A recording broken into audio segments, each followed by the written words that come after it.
ensuring that every resource is maximized for the benefit of the African people. Your Excellencies, one of the fundamental pillars of reform is AU's financial autonomy. The over-reliance on external partners for funding compromises the organization's independence and ability to set its own agenda. The implementation of the Kigali decision on financing the Union must be expedited. A self-reliant African Union is not just a vision we have, it is an imperative to achieve. Your Excellencies, without peace there can be no development. The AU must strengthen its capacity to prevent, mediate, and resolve conflicts. This includes adequately resourcing the African Standby Force and leveraging partnerships to address emergency threats such as terrorism, cybercrime, and climate-induced displacements. Indeed, this is very important for us, especially in West Africa, considering the challenge we face from terrorism. Africa's future lies in its youth. Over 60% of our population is under the age of 25, and yet their voices are largely absent in policymaking. We must institutionalize frameworks that empower our young people and our women to lead at all levels of governance. And I'm happy to report that in the last election, for the first time in Ghana's history, we elected a woman as our vice president. The energy of our youth, creativity, and vision are the drivers of the Africa that we all seek to build. The African Continental Free Trade Area has set the foundation for a single African market, but much work remains to be done.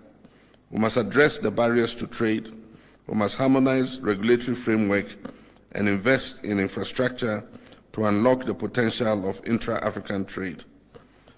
Additionally, the AU must champion technological innovation and digital transformation as catalysts for economic growth and inclusion.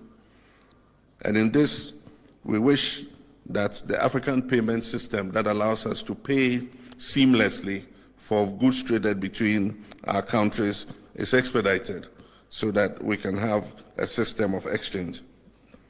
Ladies and gentlemen, none of these reforms will succeed without committed leadership at every level of the African Union.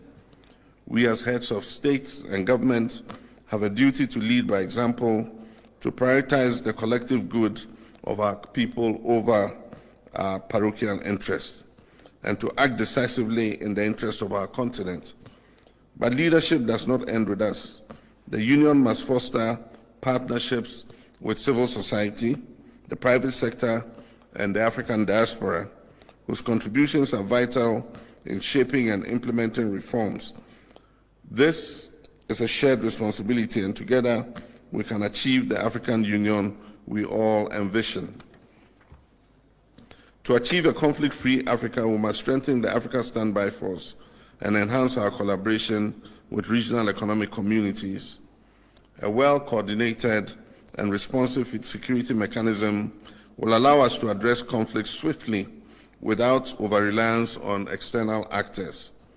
Additionally, good governance, respect for human rights, and the consolidation of democracy must remain at the heart of our efforts to maintain stability and peace across our dear continent.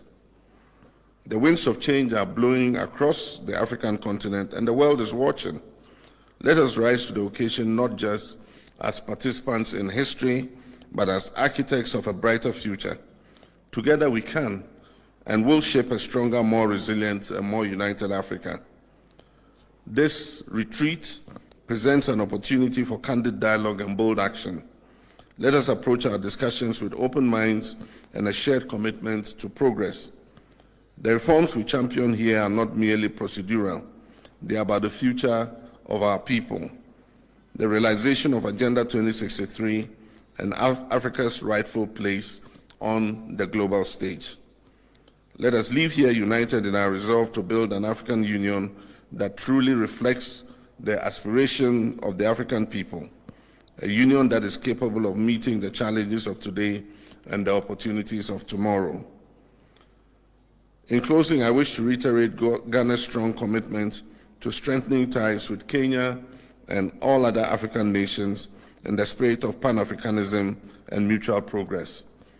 The long-standing board of cooperation between Ghana and Kenya continues to flourish, and I'm confident that our collaboration will yield even greater benefits for our two peoples. Together, we can build an Africa that is resilient, prosperous, and united in its pursuit of sustainable development and lasting peace. Your Excellencies, ladies and gentlemen, I thank you all for your attention, and I look forward to a fruitful deliberation. Asante Sana.